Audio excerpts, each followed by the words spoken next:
Cette émission est conçue et réalisée par les membres de la communauté avec l'aide de Télécogeco. Télécogeco, partenaire de votre milieu.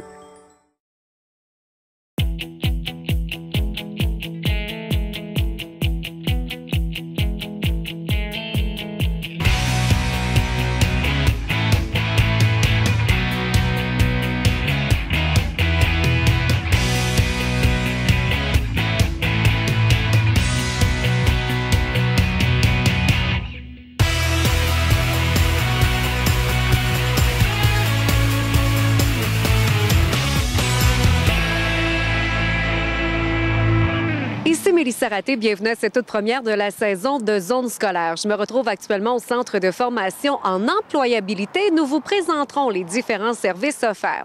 Vous savez que les élections scolaires sont à venir le 2 novembre prochain. Donc, en raison de ces élections, l'actuelle présidente, Mme Roxane Thibault, sera absente de l'émission.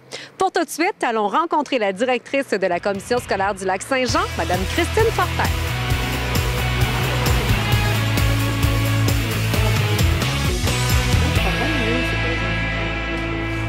Pour la toute première de la saison de Zone scolaire, on va aller rejoindre la directrice générale de la commission scolaire du Lac-Saint-Jean, Mme Christine Fortin. Merci beaucoup d'être là pour la première de Zone scolaire. Merci. C'est un plaisir de vous retrouver. Évidemment, rentrée scolaire pour toutes les écoles primaires, secondaires, pour la commission scolaire du Lac-Saint-Jean. Peut-être nous parler un petit peu de cette rentrée-là. Combien d'élèves sur le territoire? Oui, effectivement, une rentrée avec plus de 6 000 élèves là, dans nos écoles primaires et secondaires qui sont arrivés le 2 septembre dernier. Alors, je dirais que c'est une légère augmentation par rapport à l'année dernière, une centaine de plus d'élèves. Alors, on est très, très fiers de ça. Au niveau de la formation générale des adultes, c'est plus de 800 élèves qui sont présentement inscrits dans les différents pavillons. On sait, par exemple, qu'il y aura d'autres inscriptions à venir là, dans les mois futurs parce que si on compare par rapport à l'année dernière, c'est plus de 1800 dossiers d'élèves qui avaient été traités en formation générale des adultes. Pour la formation professionnelle, c'est plus de 600 élèves inscrits dans les différents programmes de la formation professionnelle. Puis encore une fois, cette inscription-là n'est pas terminée en raison, je dirais, des entrées en continu, des sorties variables. On s'attend là, à être à peu près là, autour de 950 élèves comme l'année passée. Alors, c'est intéressant, on est fiers de ça. Une belle clientèle au rendez-vous. Bien évidemment, avec le retour de ces élèves-là, vient aussi sur nos routes le retour des gros autobus jaunes. On n'est plus très habitués. Hein? On a eu les vacances, on a oublié nos bonnes habitudes là, de conducteurs. Alors, on vous demande, on vous incite à la prudence, à la vigilance lorsque vous arrivez aux abords un des établissements scolaires, des autobus, d'être patient.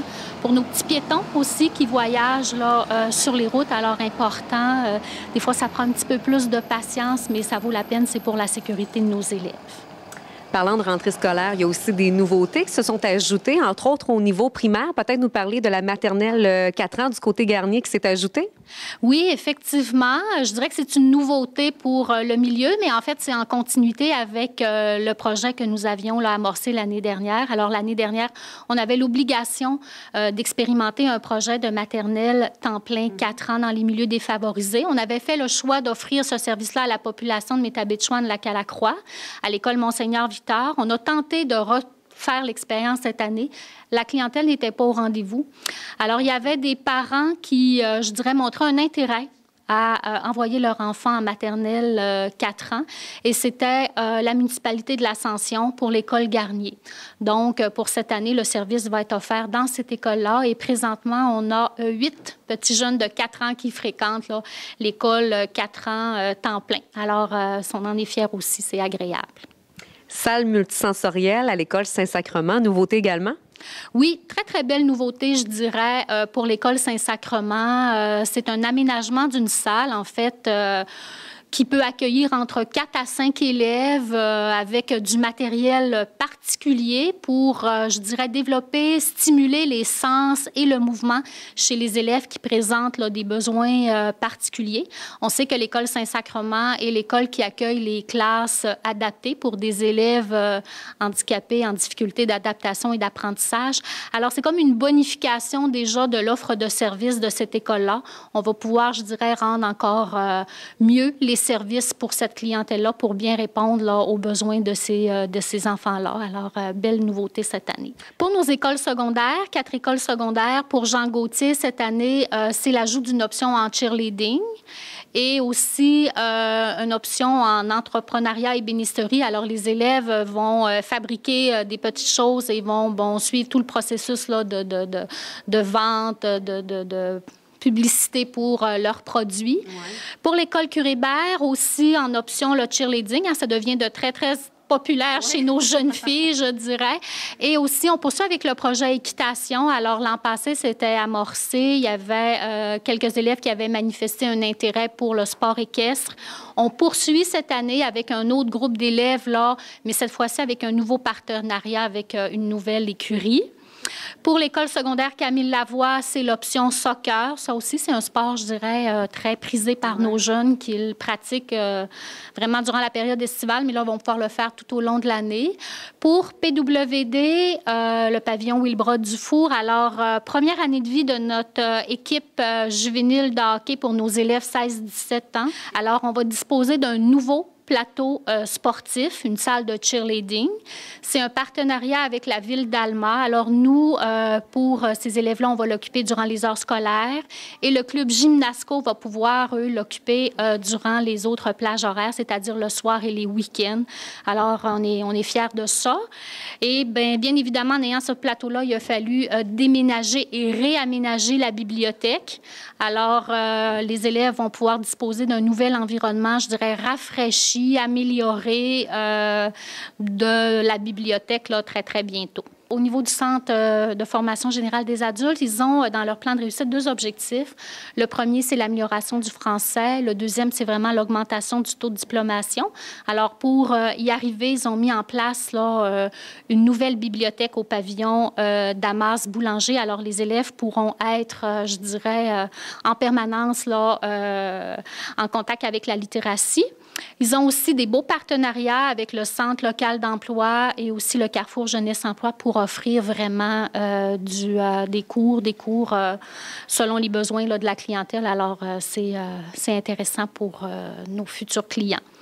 Pour la formation professionnelle, des modifications, je dirais, au programme, une bonification de l'offre de service au niveau de techniques d'usinage. Ouais. On offre maintenant l'enseignement individualisé. Au niveau d'assistance technique en pharmacie, aussi des nouveautés liées à des changements, je dirais, législatifs là, qui amenaient de nouvelles responsabilités pour les pharmaciens. Alors, il fallait s'adapter aux nouvelles réalités du marché du travail. Alors, on a dû faire des petits changements.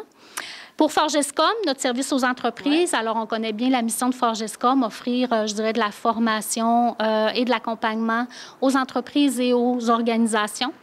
Alors, ils ont bonifié aussi leur offre de services. Alors, il y aura de la formation sur mesure pour les courtiers en immobilier et de la formation aussi en santé, sécurité au travail, là, en plus de ce qu'ils offrent habituellement. Alors, je pense que ça fait le tour pour les nouveautés.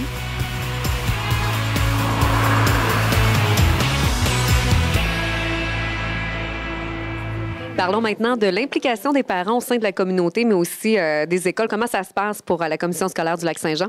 Bien, à la commission scolaire, c'est très important. Je dirais que c'est une valeur, l'implication parentale. On sait que c'est une plus-value là, pour les écoles. Ça permet, je dirais, de donner une couleur particulière à l'école. Il y a plusieurs façons de s'impliquer pour les parents à divers niveaux, puis selon, je dirais, le temps dont on dispose puis notre intérêt. Les parents ont sans doute reçu ou vont recevoir dans les prochains jours une invitation à assister à l'Assemblée générale de parents annuelle. Alors, c'est là où vraiment le conseil d'établissement, en collaboration avec la direction, fait état, je dirais, des résultats de leur plan de réussite, de comment ça s'est passé durant l'année. Alors, font un bilan de leurs activités et lancent aussi la nouvelle année en parlant des différentes orientations.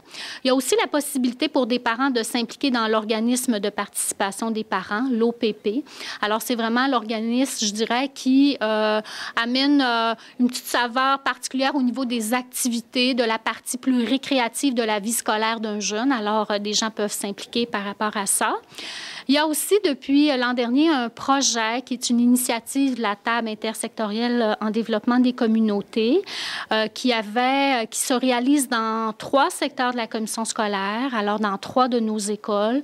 Le secteur nord, c'est l'école Notre-Dame du Rosaire qui a fait un jardin communautaire, qui ont récolté les produits dernièrement. Ça a été un très, très beau succès. Dans le secteur sud, c'est l'école Saint-Gérard à Desbiens qui a vécu une activité intergénérationnelle avec les aînés, je dirais, de la communauté. Ça a été aussi une très, très belle activité. Et finalement, au secteur centre, c'est l'école Saint-Sacrement qui a vécu la fête des voisins où vraiment tous les gens étaient invités à se rassembler autour de l'école pour tisser des liens puis apprendre à mieux se connaître. Puis il y avait une belle aussi participation de Ville-d'Alma à cette activité-là. Alors, on vous invite, chers parents, à vraiment participer en grand nombre là, à la vie scolaire de votre jeune selon là, vos intérêts et votre disponibilité. En terminant, Christine, parlons des élections scolaires. C'est à venir le 2 novembre prochain. Donc, évidemment, on invite la population à se déplacer pour voter. Effectivement, le 2 novembre prochain auront lieu les élections scolaires. C'est quand même majeur, je dirais, dans la vie scolaire, puisque ça fait plus de 7 ans qu'on n'a pas eu d'élections. Et avec ces nouvelles élections-là, c'est des changements importants qui vont être apportés au Conseil des commissaires. Hein. On va passer de 21 commissaires à 13, dont la présidente élue au suffrage universel, 9 commissaires et 3 commissaires par an, dont un commissaire par an provenant des parents des élèves handicapés et en difficulté d'apprentissage. Alors ça, c'est aussi une nouveauté. Alors donc, on vous invite, chère population, à venir voter en très grand nombre le 2 novembre. Le vote par anticipation se déroule le 26 octobre. Alors, c'est important, je dirais, d'exercer votre droit démocratique. C'est un privilège pour vous de choisir un candidat qui saura bien vous représenter, qui va être votre voix au Conseil des commissaires, qui peut être porteur de vos valeurs, de vos croyances, de votre vision en éducation. Alors, on vous invite, on vous encourage à vraiment participer le 2 novembre prochain aux élections et le 26 octobre au vote par anticipation. Christine, ça a été un plaisir. Merci beaucoup d'avoir été là pour Zone scolaire. Merci, c'est un plaisir partagé, Mélissa, vraiment. Au revoir.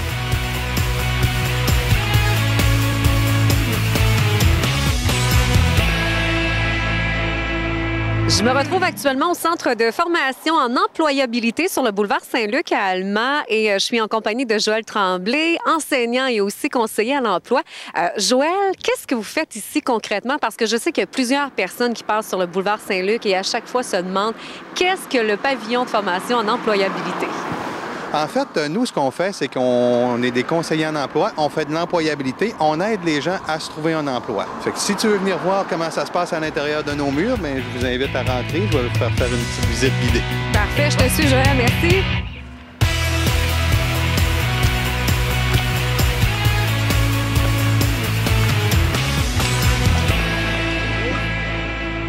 Joël, avant de commencer la visite du Centre de formation d'employabilité, vous avez quelqu'un à nous présenter. Oui, effectivement, pour vous parler de la multitude de services qui sont offerts ici au pavillon de formation en employabilité. Qui de mieux pour nous en parler que notre directrice du pavillon, Mme Sylvie Hudon? Sylvie, parlez-nous justement des différents services qu'on va retrouver ici. On retrouve d'abord des services de formation continue, comme par exemple des cours d'anglais, des cours de couture, qui est accessible à toute la population desservie par le territoire de la Commission scolaire Lac-Saint-Jean. On retrouve aussi des services de formation à l'intégration sociale. Lorsqu'on parle d'intégration sociale, on vise des personnes qui sont plus éloignées du marché du travail. Donc, des personnes qui ont à développer leur autonomie pour faire face à des situations de la vie de tous les jours. Ces personnes-là reçoivent des cours sur différents thèmes tels que l'alimentation, la communication, ils font de la gymnastique intellectuelle, ils développent aussi des habiletés manuelles à travers différents ateliers qui leur sont offerts. On va aussi donner des cours, par exemple, des cours de cuisine en collaboration avec le CLSC pour permettre à ces personnes-là de développer des habiletés et d'apprendre à vivre seules en appartement. On va retrouver aussi, par exemple, au PFA, on retrouve une cantine qui est complètement opérée et gérée par un groupe d'étudiants, conseil d'administration. Alors, toutes les opérations là sont assumées par les étudiants. C'est des belles occasions d'apprentissage pour eux. Évidemment, pavillon de formation d'employabilité. De l'employabilité, on parle de choix professionnel. On parle aussi de stage en milieu de travail, de recherche d'emploi. Alors ça, c'est tout le volet intégration socio-professionnelle. Puis aujourd'hui, on va prendre le temps de vous expliquer ce qu'on fait en intégration socio-professionnelle.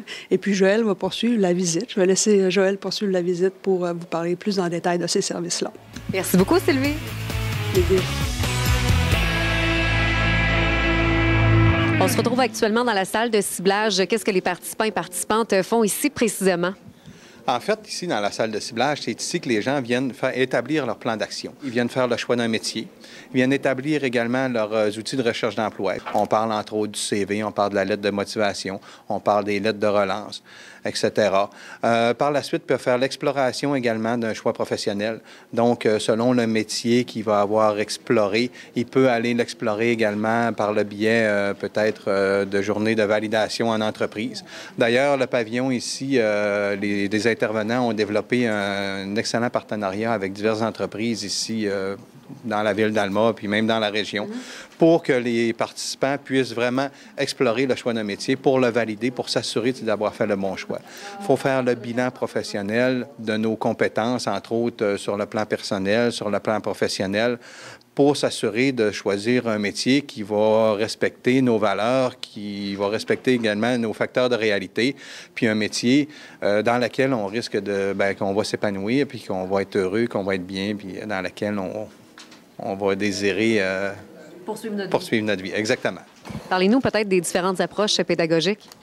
Quand on parle d'approche pédagogique, en fait, nous, la manière qu'on a d'offrir le programme, on a des gens qui viennent ici à temps plein, on a qui viennent à temps partiel, on a une formule de groupe, on a une formule individualisée également.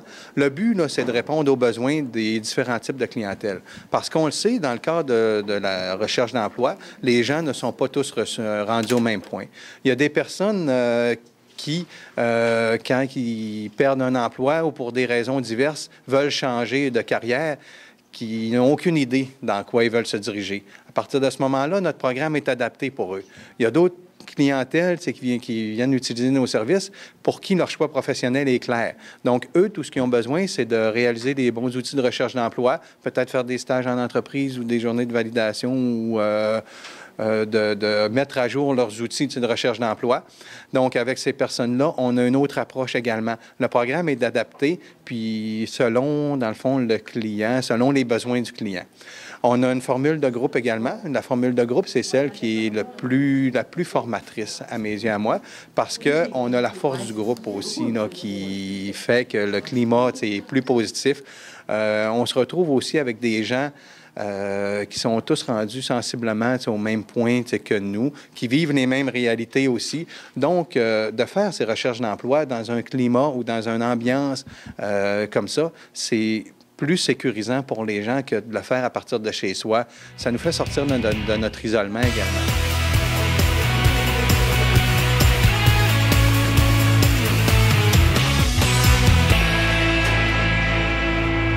Joël, on se retrouve dans le local informatique. En fait, les participantes suivent une formation. Qu'est-ce qu'on va y faire précisément? En effet, les élèves, de plus en plus aujourd'hui, les participants doivent utiliser l'informatique pour déterminer le choix d'un métier. On est rendu dans cette ère-là. Évidemment, pour explorer les métiers, on a différents sites Internet. Entre autres, là, présentement, les élèves sont en train de travailler avec un site qui s'appelle Repère. Repère, c'est un site dans lequel il y a vraiment une multitude de métiers qui est inventorié. Pour chaque métier, on retrouve les tâches qui sont à faire, les salaires moyens. On a différentes rubriques, même les professions apparentées. Quelles valeurs ça prend, quelles compétences, quelles aptitudes ça prend pour faire les métiers. Ça fait qu'à partir de là, les gens peuvent explorer les métiers pour s'assurer de faire un choix qui est concordant avec ses valeurs puis avec sa propre personnalité. Il y a également les formations, ce que ça prend pour pouvoir faire les différents métiers. C'est très important parce que, tu sais, des fois, ça prend des formations, puis on n'est pas au courant. Puis à partir de ce site-là, on peut aller voir également quelle formation on doit suivre. Dans le fond, les acquis, qu'est-ce qu'on a de besoin? Exactement, tout à fait. Ça fait que, à partir de là également, les gens peuvent explorer les métiers.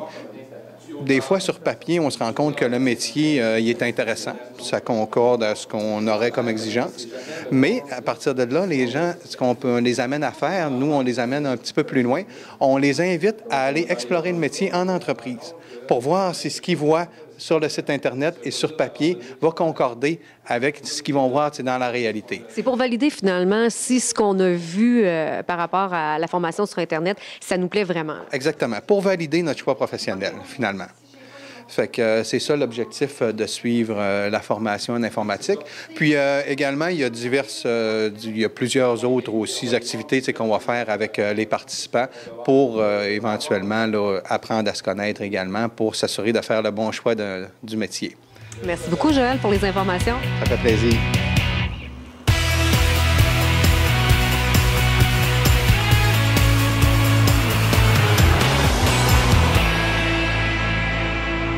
Je me retrouve en compagnie de quelques personnes qui sont passées ici au pavillon de formation en employabilité, justement pour en savoir davantage, pour parler aussi de leur expérience. Je vais aller les rejoindre. Tout d'abord, Lisa, je vais commencer avec vous. Qu'est-ce qui vous a amené ici au pavillon d'employabilité? Pour changer ma vie un peu, puis ça y aille mieux. Parce qu'avant, je travaillais dans un salon de coiffure, puis j'ai aidé trois coiffeuses. Puis c'est ça, dû à ma séparation, puis tout ça, je voulais m'améliorer. Parlez-nous peut-être de cette expérience-là. Comment vous avez trouvé votre passage ici? Bien, premièrement, j'ai bien aimé l'équipe. C'est une équipe dynamique, puis ils nous écoutent, puis ils sont à l'écoute de nous, puis ils nous donnent confiance, redonnent confiance en nous. Puis, en tout cas, moi, ça m'a été très, très, très utile. Ariane, de ton côté, toi, qu'est-ce que tu faisais avant de venir ici au pavillon de formation?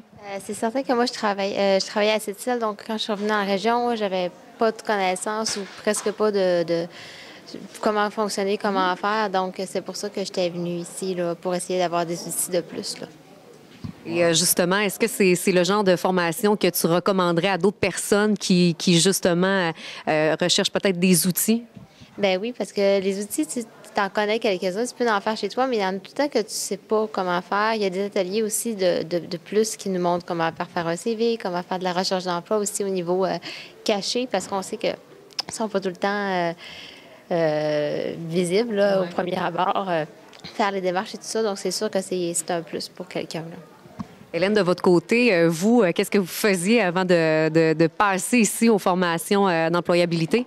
Moi, j'étais caissière dans un marché d'alimentation. J'ai travaillé pendant 18 ans. J'ai quitté des raisons de santé, donc j'ai dû me réorienter. En passant par le pavillon de l'employabilité, j'ai trouvé que c'était l'endroit idéal pour moi parce que, bon, le marché du travail puis le marché de la recherche d'emploi, c'était différent. Alors, je suis venue chercher vraiment les outils que j'avais besoin pour vraiment faire mes recherches, m'actualiser. L'équipe, oui, comme les filles le disaient tout à l'heure, sont super. Ils nous encouragent dans nos démarches. Vraiment, là, moi, je trouve que c'est un bel endroit pour ceux qui sont en recherche d'emploi. Nathalie, de votre côté, vous, pour quelles raisons vous êtes venue ici au pavillon de formation d'employabilité? Bien, moi, en fait, c'était parce que j'avais travaillé préposé aux bénéficiaires. Suite à une maladie, ben là, j'étais à la maison avec mes enfants, tout ça. Puis là, je vivais mon rétablissement. Donc, moi, j'ai choisi de venir ici justement pour faire un bilan, une réflexion, aller acquérir mes compétences, voir mes faiblesses, mes forces, puis les mettre en pratique aussi. Parce que quand on veut retourner dans le marché de l'emploi, il faut savoir ce qu'on veut, puis il faut se connaître aussi. Savoir ce qu'on aime, savoir ce qu'on n'aime pas, ce qu'on veut plus. Puis moi, ce que j'ai aimé ici, là, c'est beaucoup d'écoute. C'est ça, là, tu sais, puis on est orienté aussi, tu sais. Les intervenants ici sont capables de nous dire, ben tu sais, peut-être ça, c'est correct, ça, tu sais, c'est l'accompagnement, tu sais. Aussi d'apprendre à faire un CV, tu sais, puis c'est pas évident, là, faut que tu ailles chercher tes qualités aussi, là. Puis de dire, ben, puis faut que tu sois capable de taper sur l'épaule puis de dire, ben écoute, moi, je suis bonne, tu sais, j'ai cette compétence-là. Puis de mettre tout ça en pratique, c'est ce que j'ai aimé aussi. Puis au niveau du marché de l'emploi, tu sais, on est ici, c'est correct, mais quand que tu touches le marché de l'emploi, bien là, il faut que tu ailles le voir, tu es sur le terrain, puis il faut aller tâter le terrain aussi pour voir effectivement ce qu'on désire puis ce qu'on désire plus, là. Finalement, ça a été un plus aussi du côté de votre vie professionnelle? Oui, beaucoup. Puis, tu sais, là, si je me compare à il y a, mettons, 1 an ou 2, j'étais une personne comme ça. Maintenant, bien, tu sais, je veux dire, moi, c'est mon estime, ma confiance, là. est là, tu sais, fait que j'ai pas de problème de ce côté-là, là. Puis ça fait du bien. Puis en même temps, ben tu sais, quand tu as confiance en toi, ben tu es capable de dire, ben OK, ça, je suis capable de le faire, je suis capable d'atteindre ce but-là. Aussi, ce que j'ai aimé ici, c'est tu te fixes un but, un objectif, puis d'être capable de l'atteindre. Tu sais, tu commences de quoi, tu le finis. Fait que ça, j'ai bien aimé ça. Benoît, on termine avec vous. Votre cheminement, qu'est-ce qui vous a amené ici? Bien, moi, je suivais un cours en technique d'usinage. Ça fait un domaine qui m'intéressait. Ça faisait plusieurs années. Puis là, j'avais commencé depuis 1 an. Puis après la première année, j'avais beaucoup de difficultés. Ça fait que là, quand la nouvelle année est recommencée, j'ai vu ça trop gros. Puis là, que j'ai plus été capable de continuer mon cours. Fait que là, moi, c'était le chômage qui m'avait embarqué sur un projet de chômage. En voyant ça, ben là, j'avais plus rien. Je me ramassais. Fait que le chômage, ils m'ont référé ici pour continuer mon chômage. Puis là, arrivé ici, puis je savais pas trop ce que je m'en allais. Puis avec les formateurs qui étaient là, ben là, j'ai appris à me connaître. Puis je me suis rendu compte que je voulais aller au travail. Fait suite à ça, ben là, moi, je me suis ramassé formateur en entreprise, dans les épiceries, parce que j'ai une bonne expérience dans les épiceries. Ça m'a ouvert des portes. Avec les ateliers qu'on avait, avec tout le groupe aussi, j'ai appris à me connaître, puis à travailler sur mes forces surtout. Ça m'a valorisé plus. Puis moi, je voulais montrer mon expérience aux autres. Puis avec les autres, j'ai appris. Avec les entrevues qu'on faisait, les petits ateliers, là, on a appris beaucoup de choses. Puis moi, je le conseille. C'est ma 2e fois que je le suivais. Puis si j'arriverai encore, je le suivrai encore. Oui. Merci beaucoup à vous tous. Merci.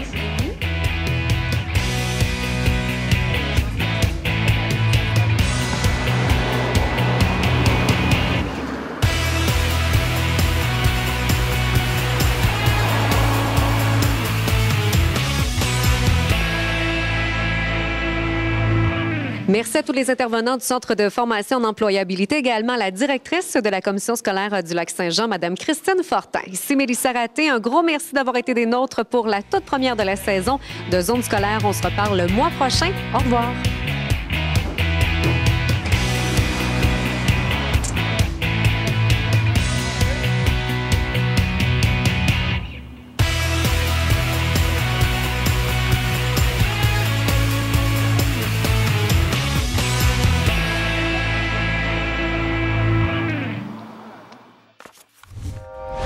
Télé Cogeco, un service exclusif aux clients de Cogeco.